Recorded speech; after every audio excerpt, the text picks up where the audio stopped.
So if you want to get serious about a planted aquarium, having good lights, having good fertilization, and having good CO2 is really the key to having a successful planted aquarium. Now, a lot of people these days are opting for the organic carbon substitute to a CO2 system. So in a perfect world, if you want the world's most ultimate aquascaped plant tank, I still encourage a CO2 system. But for the amazing results you get and the very minimal amount of effort that goes into maintaining a organic carbon system, it is very tempting to go for the carbon system. To be honest, I, at Majestic Aquariums, almost don't sell CO2 systems at all anymore, because the results of the organic carbon is really quite good, and the effort's so simple. No mucking around with CO2 bottles and all that sort of stuff, and regulators and bubble counters and all the rest of it. All I basically do is put in an organic CO2. For a standard aquarium with a low stock of plants, generally an addition once a week seems to be okay. If you have a bit more serious amount of plants, then an addition twice a week would be advisable.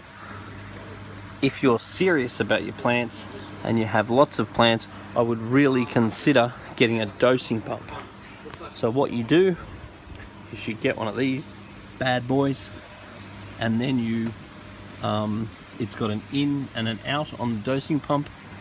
So then you put the inlet, drill a little hole in the top, push the air line through so it goes to the bottom. The dosing pump will pull a certain number of mils out and apply it to the tank. So when you set it up, first of all you prime it by pressing that button. That'll prime it so the liquid's going into the tank. Then you just set how many mils and how often the mils are getting dumped into the tank, and then you basically just watch your plants and you keep an eye on your pH and KH levels. And if over time you decide that you want a consistent increase in your CO2 level by adding an organic carbon which is usable for the plant's respiration, then you can just increase the dose. If you decide you want to decrease it, then of course you can just decrease the dose.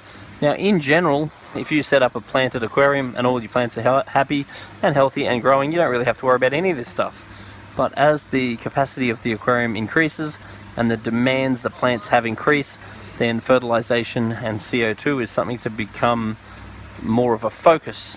Now in general, if your plants start looking a bit yellow, then you want to increase the nutrients, the iron and so forth.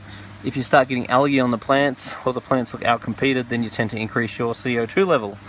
So if everything's going good, no problem.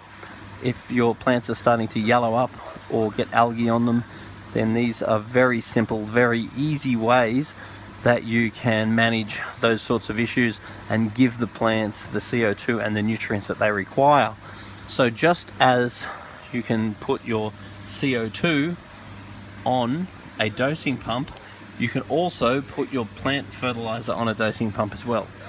So in a perfect world, you'd probably have quite a good modern LED light system for your plants, and then you would have a dosing pump for your organic carbon and a dosing pump for your fertilizer.